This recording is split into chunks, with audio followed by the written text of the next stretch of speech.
Hey everybody, it's Jason Blaha here, and once again it is time for the Monday Q&As. So let's knock this out. First question. When cutting, is there any point in running a linearly periodized program? Will changing reps constantly be too much to recover from and adapt to? No, it's not a bad idea at all.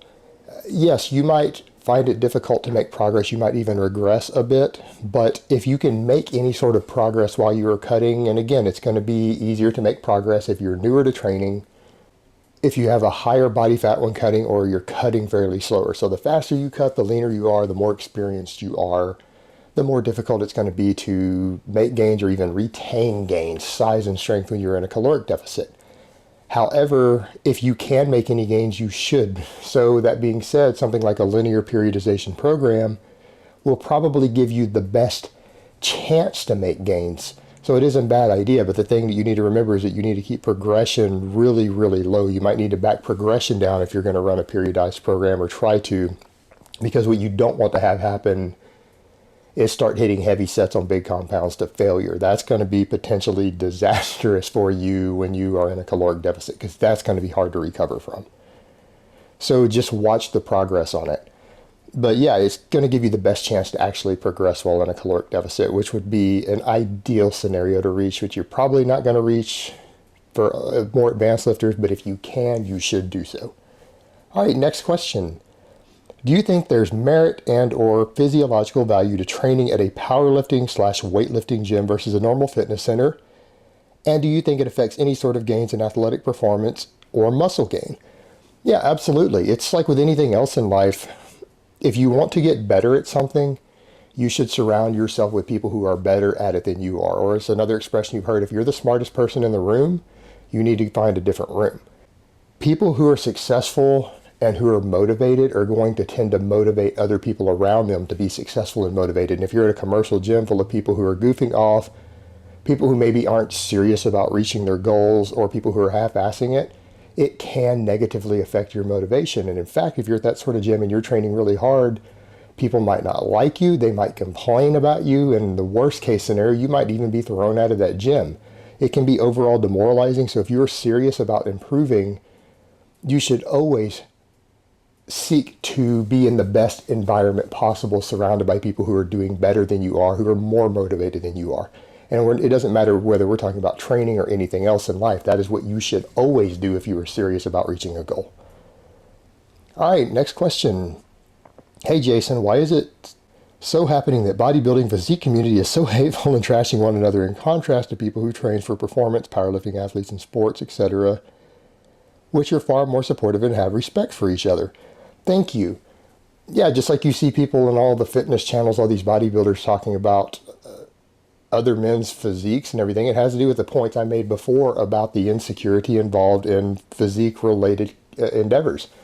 People who train and focus primarily upon their looks and their aesthetics tend to have, as I've said, oftentimes, not always the case, a more feminine outlook, and a feminine outlook is to be catty towards other people. So yeah, that whole community there thrives on insecurity, and so therefore they're always going to try to tear down and break down other people, whereas in most sports, it is a mentality oftentimes of teamwork, of camaraderie, of brotherhood.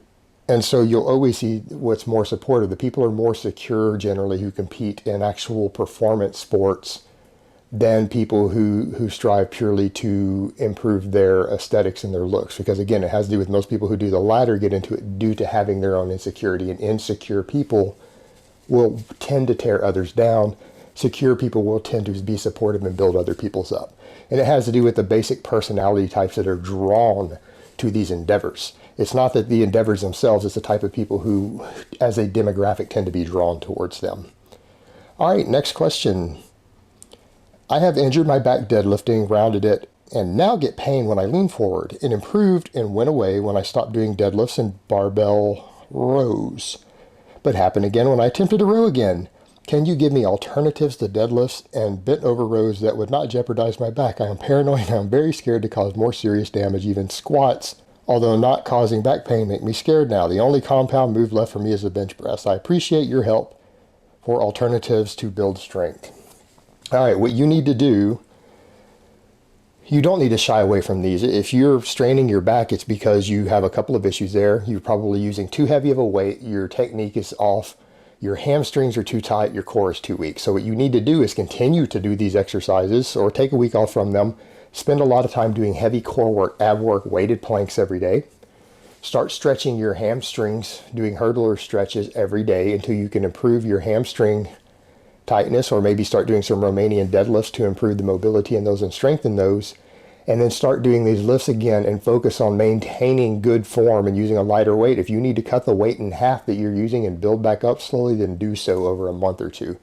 But if you're hurting your back on these exercises, it's because of one of those issues. Either your technique is bad because you're ego lifting, your hamstrings are too tight, or your core is too weak. So I recommend you address all three of the potential problems, since I'm not there to assess them, so that the problem will absolutely go away. If you do that and it's still hurting, then you have some sort of injury or problem with your back, possibly not related to your training. It could be some sort of deformity or medical issue that you have, and you need to go see a doctor at that point. All right, next question. On the bench, I'm struggling immensely with squeezing my shoulder blades together. I can keep my back arched, but that seems to be about it. Is there any advice you can give that would help me to train the motor pattern more effectively?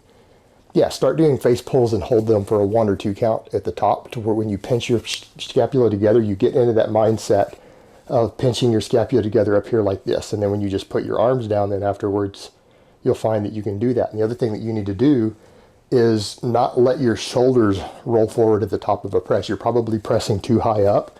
You're probably pressing really high on your chest on the bench press. Bring it back down. Keep the elbows tucked.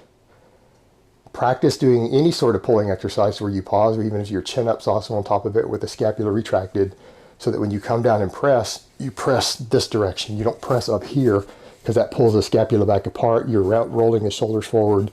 Press down this way so that you can focus on doing that. If you just practice it like this right now, you'll find that you can lock the elbows without your scapula coming apart, particularly if you've been doing scapular retraction on all your various pulling movements. Pretty easy to learn. It's an issue of just getting used to retracting your scapula in general and changing your bar path in the way that you do your pressing to make sure that your scapula aren't being pulled apart by the actual bar path you're using. All right, next question. In an isocaloric surplus, 300 to 500 calories, given that training volume, intensity, hormone levels, protein match, and all other factors accounted for, would you be able to build more muscle on a high-fat, low-carb diet or a high-carb, low-fat diet?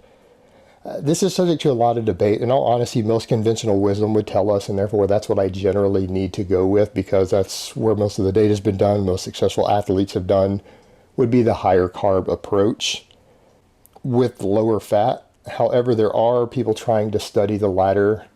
And I mean, I've gained muscle on both in the past. A lot of people have gained muscle on both in the past, but as to which one's going to gain more muscle, it's more likely to be the higher carb diet.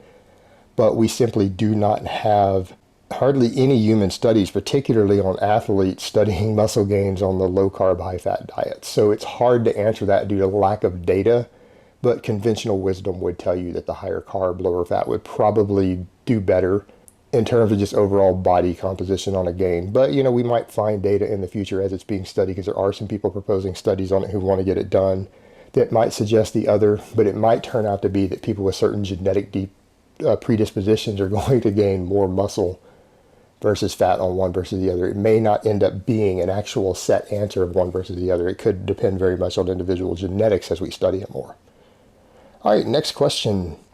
Key to regaining strength and size after a month-long holiday. A lot of the muscle you're going to lose when you detrain from a month-long holiday. And first of all, I always tell you guys, don't take time off from training just because you go on a vacation. Find something to do. Even if you don't have access to a gym, do push-ups, do chin-ups on a tree, do bodyweight squats, find heavy rocks or park benches or something to pick up. Keep yourself active. Don't ever do that. If you do that, if you would even purposefully skip your training when you're on a vacation or a holiday, then you're not serious about your gains anyway, so there's no answer I need to give you, because you were never serious to begin with, or you would not have done that. But that being said, as soon as you start training again, all of those transient storage factors will come back. A lot of your size will flow back out. You're not going to lose that much muscle during that time. What you're going to lose is the muscle fullness from the transient storage factors like the glycogen and triglyceride storage. That can come back really fast.